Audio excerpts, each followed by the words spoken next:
আমি আকাশ। আমার বাড়ি ঝালকাঠি। আজকে যে ঘটনা শেয়ার করব আপনাদের সঙ্গে আমার সাথে ঘটেছে। আমার বাড়ি থেকে দূরে একটা জঙ্গল পড়ে। সেই জঙ্গলে একটা ডাইনি আছে। নাম হলো মুনি।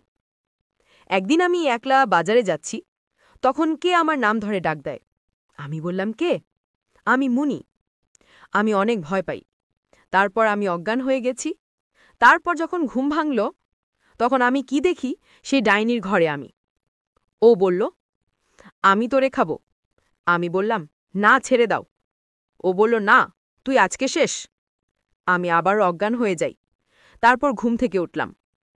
তখন আমার পাড়ার প্রতিবেশী বলল, ওই জায়গায় একটা ডাইনি থাকে। একটা হুজুর নিয়ে আসলো, আমার কিছু দোয়া দিয়ে তিনি চলে গেল।